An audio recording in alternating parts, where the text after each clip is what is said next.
Baiklah, Assalamualaikum warahmatullahi wabarakatuh. Perkenalkan nama saya Julius Syaputra dengan NIM 09022822270045 dan saat ini saya akan mempresentasikan review jurnal saya untuk mata kuliah jaringan saraf tiruan. Baiklah, sebelumnya aku mau jelasin dulu apa itu jaringan saraf tiruan. Jadi jaringan saraf tiruan adalah sistem komputasi yang terinspirasi oleh cara kerja otak manusia dalam memproses informasi.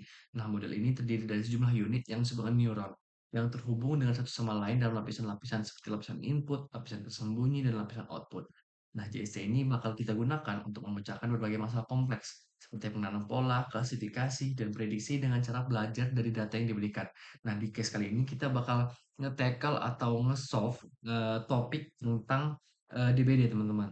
Bukan tentang cara eh, nge-solve DBD secara langsung, tapi kita kayak misal nge-implement JST itu ke misal contohnya prediksi penyakit DBD dan segala macam.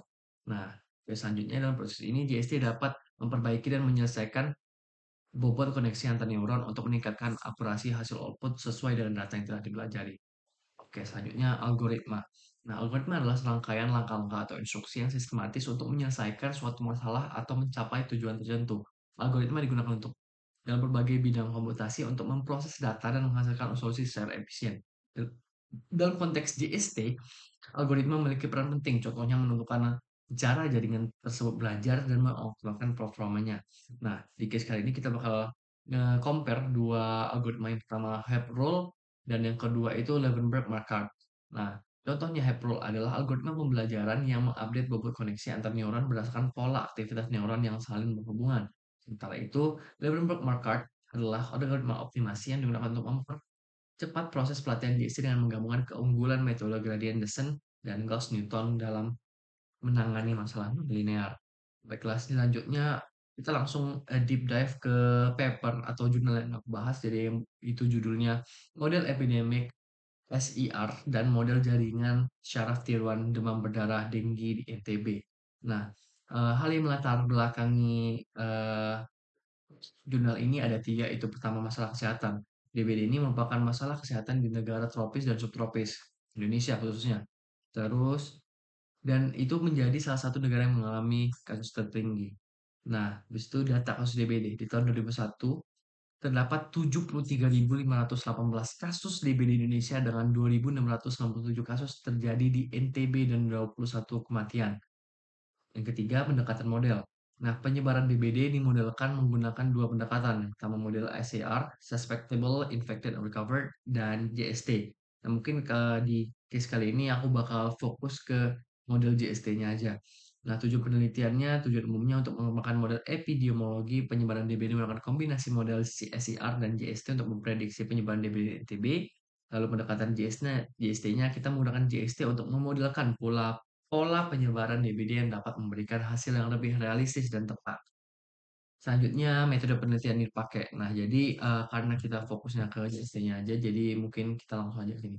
Buat arsitekturnya, mereka itu pakai MLP atau multi layer perceptron dengan satu lapisan input, satu lapisan tersembunyi atau 200 neuron, dan satu lapisan output. Terus untuk fungsi aktivasinya, mereka menggunakan sigmoid binary atau log-seq. Terus algoritma pelatihannya menggunakan algoritma Levenberg-Markov atau TrainLM yang udah aku bahas sebelumnya. Terus, sorry, buat data, mereka menggunakan data sekunder dari Dinas Kesehatan Provinsi NTB 2019-2021. Dan buat prosesnya, mereka yang pertama ada pelatihan, kayak biasa nge-split dataset dulu buat pelatihan sama testing, dan buat pengujiannya setelah pelatihan model diuji untuk evaluasi hasil prediksi. Nah, yang gambar di atas ini merupakan arsitektur jaringan yang mereka pakai. Dan tersaut dari hasil penelitian ini menunjukkan bahwa model JST itu mampu memprediksi penyebaran penyakit dengan error yang sangat rendah. Dan pengujian ini juga menunjukkan error yang rendah yang menandakan akurasi model yang baik dalam memprediksi penyebaran DBD. Nah, model JST menunjukkan hasil yang signifikan dalam memprediksi penyebaran DBD dengan hasil pelatihan dan pengujian yang mendekati target error yang diinginkan. Oke, mungkin kita langsung deep dive ke jurnal yang kedua, yaitu dengan judul Perancangan Model Jaringan Syaraf Tiruan untuk Memprediksi Penyakit Demam Berdarah Menggunakan Algoritma Hep Rule. Oke, selanjutnya yang melatar belakangi. Nah, jadi buat yang melatar belakangi, jurnal ini ada 2 masalah kesehatan DBD, once again, disebabkan oleh virus dengue yang ditularkan oleh nyamuk Aedes aegypti dan dapat menyebabkan komplikasi serius jika tidak ditangani dengan baik. Terus juga yang kedua ada faktor penyebab DBD, problem fisik seperti keadaan penduduk, biologis, dan sosial dapat mempengaruhi penyebaran penyakit. Buat tujuan penelitiannya ada 2, itu pertama tujuan umum, menerapkan jaringan saraf tiruan dengan algoritma Haplur untuk memprediksi resiko DBD berdasarkan data cuaca, kepadatan populasi, dan riwayat kasus. Yang kedua ada prediksi risiko DBD. Menggunakan Haplur dalam JST untuk memprediksi tingkat risiko penyakit demam berdarah di suatu wilayah berdasarkan faktor-faktor yang mempengaruhi seperti cuaca dan kepadatan polusi. Nah, selanjutnya buat metode penelitian. Eh, ada beberapa metode penelitian yang udah terimplementasi di sini. Yang pertama algoritma Haplur. Nah, Haplur ini mereka gunakan untuk memperkuat sinapsis antar neuron berdasarkan pola input yang diterima. Terus juga proses pembelajaran dilakukan dengan menggunakan pembaruan bobot sinapsis jika dua neuron yang terhubung aktif pada saat yang bersamaan.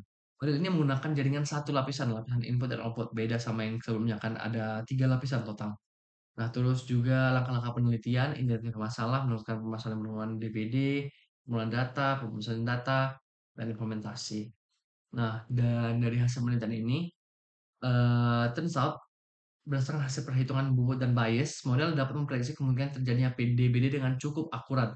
Nilai net yang dihitung untuk setiap data menunjukkan bahwa model ini dapat mengenali pola yang terkait dengan gejala dan tingkat keparahan penyakit berbandingan dengan target.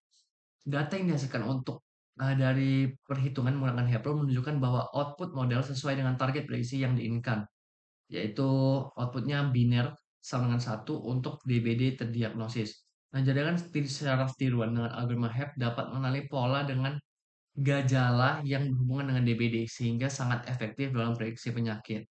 Nah, selanjutnya kita bakal nge-compare 2 algoritma yang sebelumnya udah aku bahas, yang pertama Haplor sama Levenberg-Marquardt. Nah, setelah mengulas kedua jurnal, kita dapat membuat perbandingan antara Haplor dan Levenberg-Marquardt dalam konteks prediksi penyakit DBD. Yang pertama adalah as algoritma. Kalau Haplor itu pembelajaran sederhana dengan fokus pada penguatan sinapsis antar neuron berdasarkan pola input.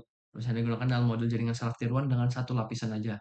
Dan Levenberg-Marquardt yang pertama tadi digunakan untuk optimasi fungsi dalam jaringan saraf yang lebih kompleks seperti MLP dengan banyak lapisan, lebih canggih dalam hal kecepatan konvergensi dan kemampuan menangani data lebih kompleks. Dan buat keakuratan, perlu akurasi cukup tinggi dengan dataset terbatas dan masalah yang sederhana. Namun kurang cocok buat data yang non-linear atau data yang lebih besar. Biasanya karena misal di Levenberg itu datanya tadi kalau nggak salah yang 21.000 di NTB aja kan, itu udah tergolong data sebesar. Nah, terus buat Levenberg lebih efektif mengenai data yang lebih kompleks dan data yang lebih besar, seperti yang aku bilang sebelumnya, dengan tingkat akurasi yang lebih tinggi dalam model yang lebih mendalam. Nah, buat kelebihan, Kepro lebih sederhana, mudah diterapkan, dan memerlukan lebih sedikit sumber daya komputasi. Dan buat Levenberg Market lebih cocok untuk model yang lebih besar dan lebih kompleks dengan kemampuan optimasi yang lebih baik. Sekian dari saya. Wassalamualaikum warahmatullahi wabarakatuh.